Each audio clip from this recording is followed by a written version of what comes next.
Not just for 1 minute or 2 minutes or a day or a week or whatever.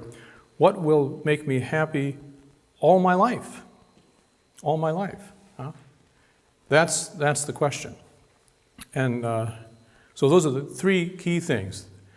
The mind is made for truth, the heart is made for happiness, and we need to find what is true happiness. Okay? So far, so good? Let's think of then, what are some of the things that, what are some of the things that make people happy? Can you think, what are things that people, apparently that make you happy, or that you think seem to make other people happy? There's only about 7 or 8 things, actually. There's not that many things in general. People have thought about this for thousands of years. There's really not that many, but maybe you know that, whether you know it or not. What are some of the things that make people happy? Or people seek to find happiness there?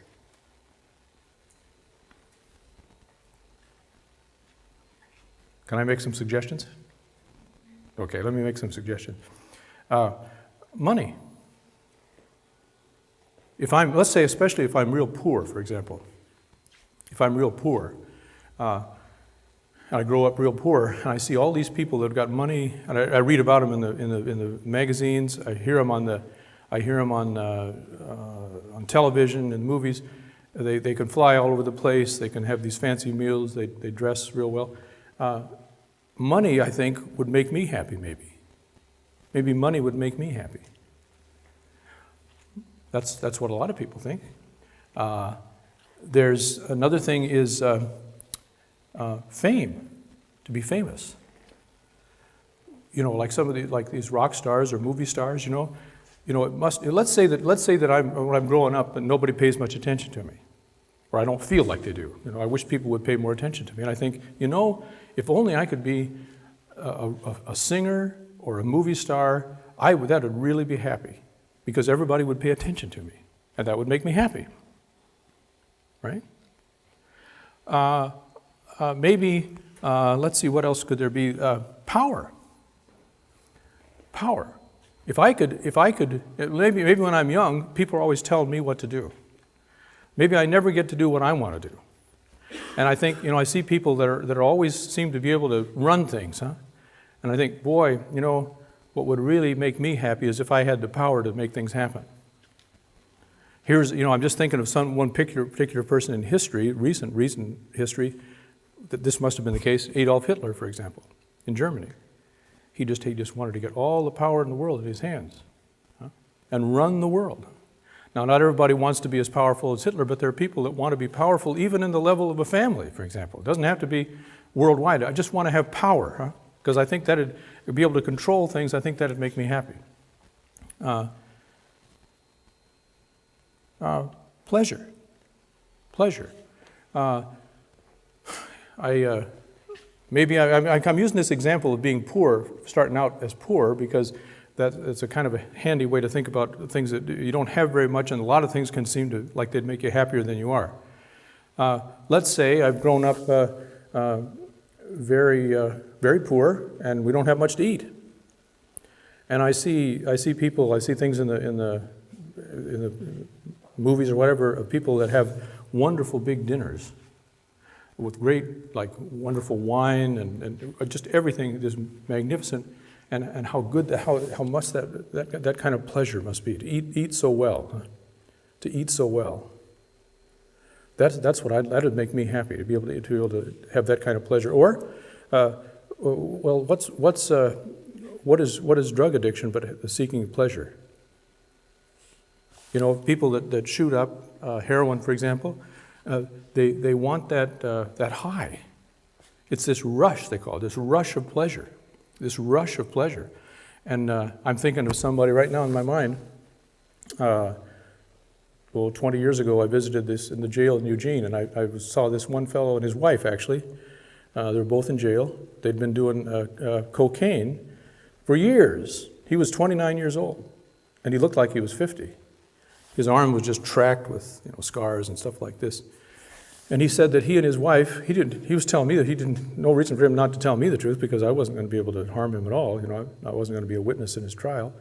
He said that he and his wife, they got a hold of, I think he said $100,000 of cocaine down in Texas, and they shuttered the doors of their house and the windows, and they did it. They used it up until it was gone. It took about a week. They'd use it until it started to go away, and then 5 minutes before it was completely gone, they'd take another shot, so that they maintained this level of intensity for like a week. Did nothing else, just to get this pleasure. See, this rush of pleasure. But the trouble was, as we'll see later, is that when you start that, then you have to kind of increase the level of stimulation every time to get that amount of pleasure.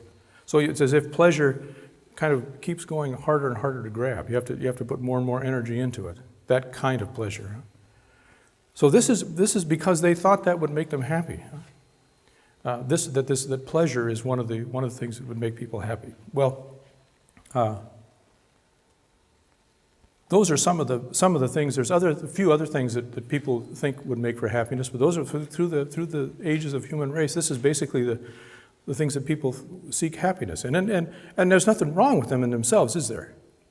For example, tonight, I hope, after I say Mass, I'm looking forward to having a good glass of wine, because I expect it's going to be pleasurable. It's going to make me happy. I'm not going to have a whole bottle. I'm going to have a glass of wine, because that pleasure will make me happy. There's nothing wrong with these things in itself, nothing wrong in it with wanting to be known, to wanting to have friends. That's nothing wrong with that. But the trouble is when it's just like me biting the kid. That's why you come back to that example. When I bit that little boy, I sought happiness in the wrong way, and it bit me back. I think that's a really good example of what happens when we seek happiness in the wrong way. It'll come back on us. See? So one of the things, it just occurred to me last year, I think, if you think, and everybody's going to think this, you have to ask yourself, what do you think is going to make you happy? I'll bet everybody here would have a different answer. Everybody here would have a different answer. And that doesn't mean they're wrong. That means that they're different, because there's these different possibilities. But if you really look and you ask yourself, is pleasure going to make me happy? Is power going to make me happy? Is fame going to make me happy? Is, what was the other thing I said? Money, power, wealth going to make me happy? If you're a Christian, you can get to the answer to that question real fast with one glance. All you have to do, if you believe that Jesus Christ is the way to happiness, that he is, and we'll talk more about that in a minute, that Christ is the perfect man who shows us how to be good and how to be happy, all you have to do is look at the cross. All you have to do is look at the way Jesus' life ended. He didn't have money. He didn't have power. He didn't have pleasure. He was not famous. His life ended, in those respects, completely a wreck. So this also tells us something. This is kind of jumping ahead, but what this tells us is that if you look at the cross, if you look carefully at the cross and see this is what my life is, where is my life heading? And you'll see that all these other sorts of happiness, really, they don't make it.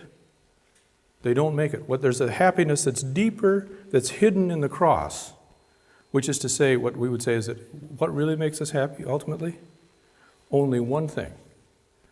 God. Only God. Because all the other things that can make us happy, when we get it, let's say when I get my glass of wine, I'm going to want more. When I figure out what the square root of 43 divided by 7 is, I'm going to want to know more. There's nothing that will ultimately, in this life, that's going to make us happy for good, unless the one who satisfies everything we want, unless we are with him. That's what God is. And that's hidden in the cross, that truth. So if you're thinking about it, I'm trying to give you some ideas that are very brief that you can remember. Huh? The 2 + 2 = 4, get up and want to be miserable, biting somebody and getting bitten back. Then what makes for happiness? Think of the cross.